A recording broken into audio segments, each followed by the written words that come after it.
29 and I find myself wondering what did happen to the last 10. Mom, I am gonna miss the bus, she said, tapping her fingers nervously on the dining table. Your college bag was laying slumped on the chair beside you while your eyes kept darting to the clock on the wall. Relax, Sunny, the bus won't leave without you, she said, flipping the pancakes with practiced ease. Mom, I really can't be late today. I have an important math test today, and if I get late, Mr. Wicked, you were cut off by your mom. You won't be late, dear. Besides, you can't rush good breakfast. You need energy for that test, she said, turning back to the stove. You sat slumping back. You knew your mom was right, but sometimes it felt like you just didn't understand the pressure of the college. It was not about getting scolded by Mr. Wicked for reaching the classroom late or missing the bus. It was the teasing from your classmates who had only one hobby, that was to make your life, and you never told your mom about that as you didn't want to make her feel sad. That's why you were, honey. Here you go, honey, she said, placing a plate of the pancakes in front of you. Perfectly golden brown and drizzling with chocolate syrups. Eat them, Vayani, she said, sitting on the chair beside you. You stared at the plate. You were not feeling hungry, but you knew your mom had taken time to make them just the way you liked. You picked up a fork, trying to push away the growing anxiety. Taking the first bite, you smiled at your mom, who was waiting for your reply. Thanks, Mom, it's delicious, you muttered between the bites. Ah, my dear, enjoy it, she said, smiling at you. You smiled back, glancing at the wall clock, as you knew you were gonna receive a wrong attitude by your classmates. As you finished your plate, you wiped your mouth with the help of napkin. I gotta go now, you said. You felt a brief moment of peace before the chaos of the day inevitably hit you. Left for your college, saying goodbye to your mom. Time skip. You walked into your classroom, clutching your books close to your chest. It was the same every day. You slowly looked up to see Tina and her boyfriend, Jack, who was smirking at you. Leave, and she snarled out. He ambitiously, a high-pitched voice pierced through your ears. Tina was known as the most popular girl in the college. She was gorgeous with her blue dark eyes, dark hair, and perfect tan skin. She was whole physically, however, her personality was opposite. But you couldn't figure out what she heard you even. The moment she heard your name, she hated you. Half smirk crept on her lips as she looked at you. Since the day you were doomed, it seemed like she had made a mission to make your life. Well, look who it is, he said in a mocking way, his voice dripping with malice. Tina started to laugh out loudly with her Barbie friends, whom she hired to create a background laughing sound. I bet she spent all night studying. Didn't you, little Miss Perfect? Jack said, chuckling. You sighed, keeping your head down, hoping they would stop a nonsense, but that were not gonna have the case. Tina leaned over to you, knocking your notebook to the floor with a swift flick. Oh no, look at that. I guess clumsy is a part of her charm, she said, making Jack laugh out loudly. You felt your cheeks burn as you both bent down to retrieve your book without daring to look up.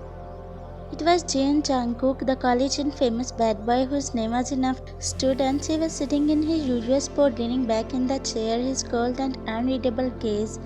No one ever knew what was going in Jungkook's mind. He barely spoke to anyone, but his reputation was enough to make people steer clear of him.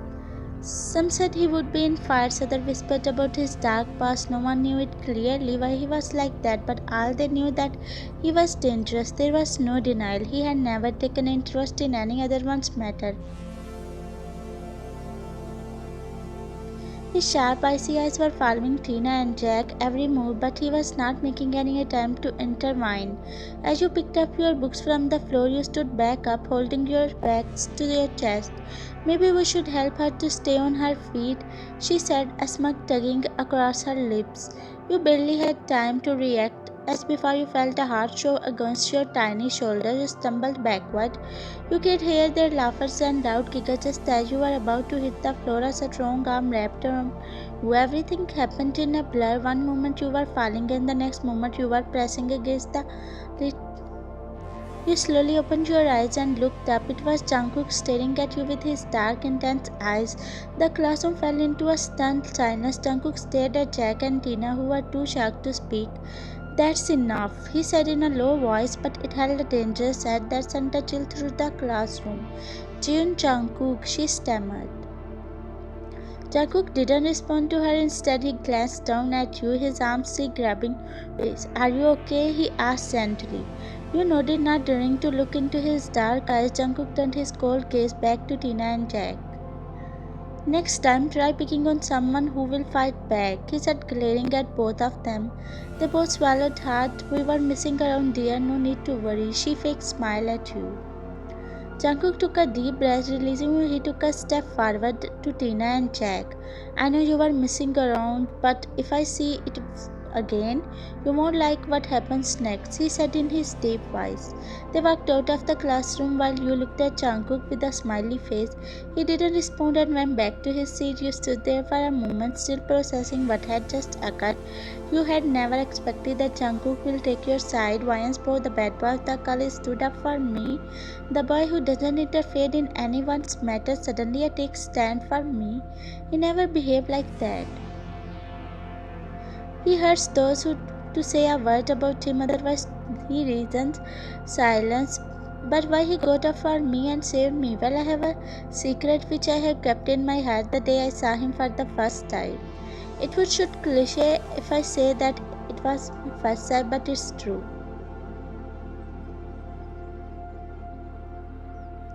I had still strive for the freedom he had. I would dress a little more girly just for him to notice me. I would get more beautiful sleep to look more prettier. I try expressing myself more in front of him.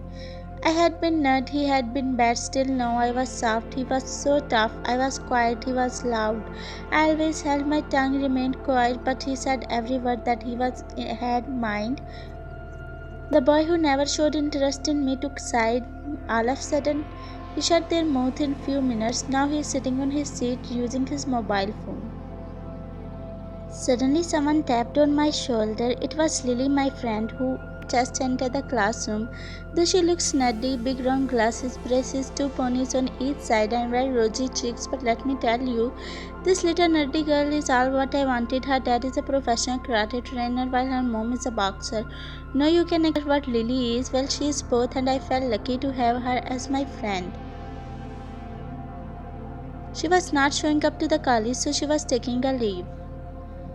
That's why we were getting succeeded to make my life miserable, but now as she came back, they won't dare to mess up with me. "Quite daydreaming," she said. "Stop it," I said, realizing that I have been staring at Jungkook since 10 last minutes. "Why, Annie, you are everything that he doesn't want in a girl," she said. I felt as if someone took a piece of shattered glass and stabbed it straight.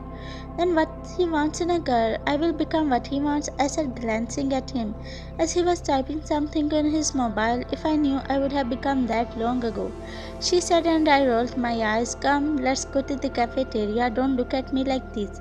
Actually, Mr. Wickett is on leave today, so the math test has been postponed. Let's go to the canteen and have something to eat," she said, making me sigh in annoyance.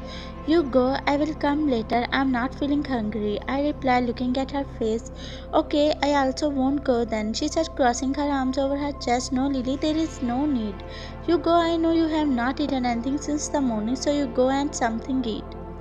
She nodded with a pout and then left. In no time, everyone left the classroom as they came to know Mr. Wickett was on leave today. It was only me and Jungkook left in the classroom.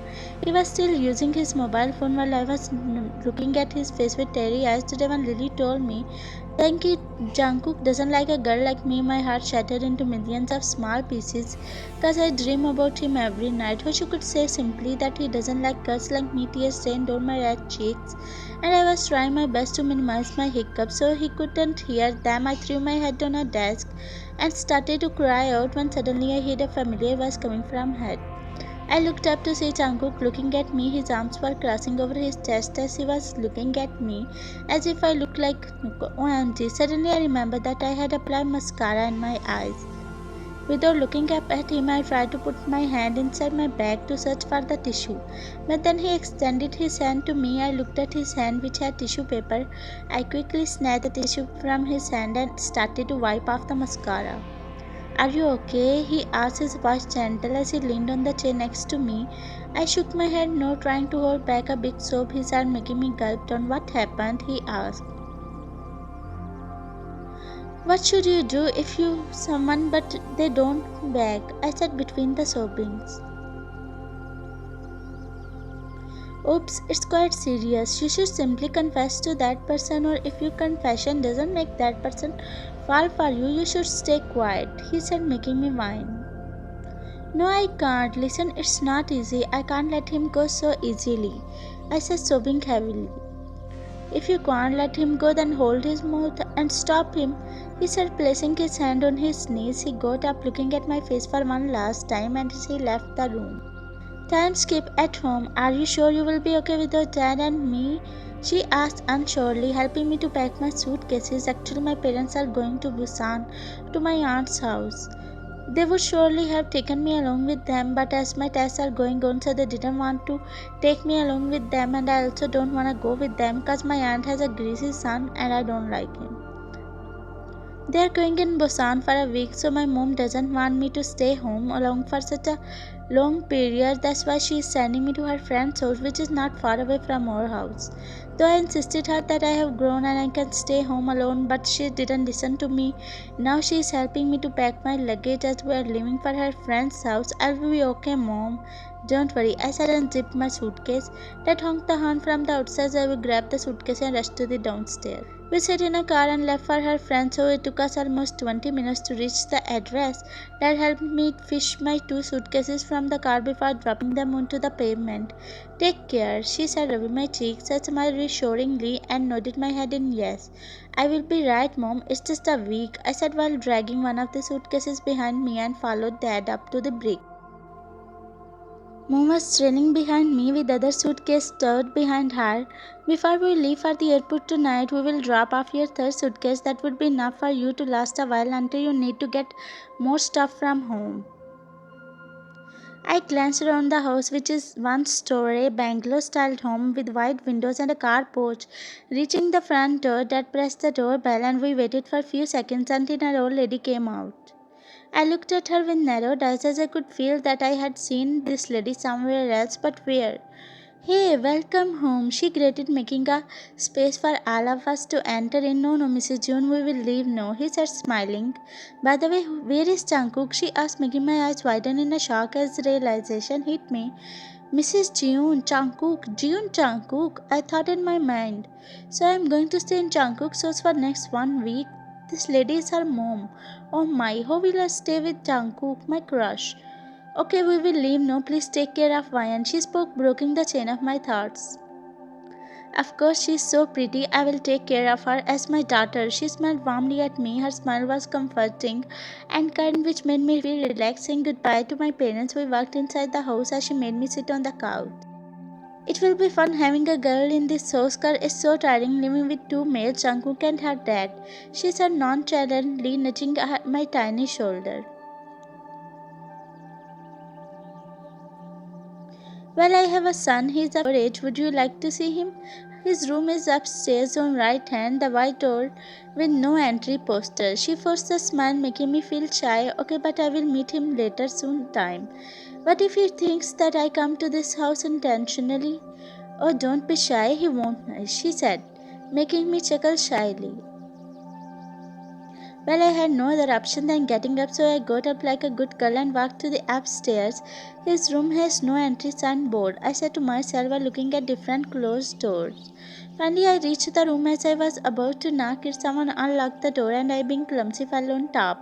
I slowly opened my eyes and finding Jungkook, my heartbeat started to race faster. My subconscious scanned him, seeing him up close, only ignited mini crush on him. You done? He asked. I quickly got up from the floor, making him smirk playfully. Even the smirk suits him a lot.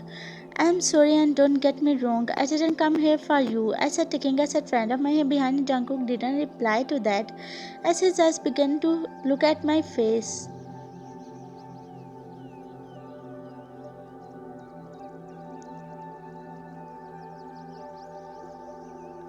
Well, mom had already told me about girl who gonna stay at our house, but I was not expecting you. He said, making a pouch. You didn't get happy seeing me here? I asked, looking at his face. He paused and walked to me. My cheeks started to flush as I tried to step forward.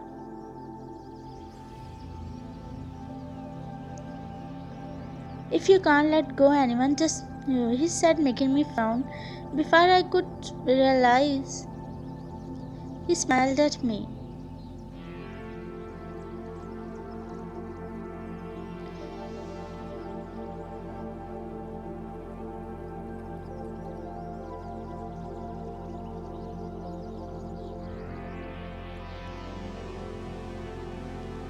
I was in utter shock. Was he confessing to me, the bad boy of the college who never glanced at any girl?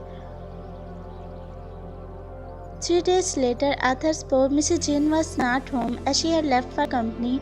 You and Jungkook were home alone, but he was ignoring you after last night, which was not letting you stay at ease. You were done with his cold attitudes as you made a plan. You started at a figure walking to the kitchen to get some water. As he was pouring the water into the glass, his ability jolted up. You were smirking to yourself as you pushed you back.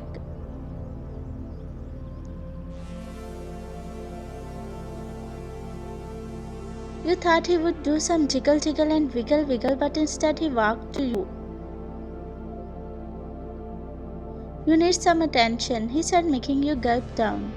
Taking out an ice cube tray from the freezer, he looked at you with a smile. After this, you will wish that I ignore you for a few days, but I will never let happen this, he said.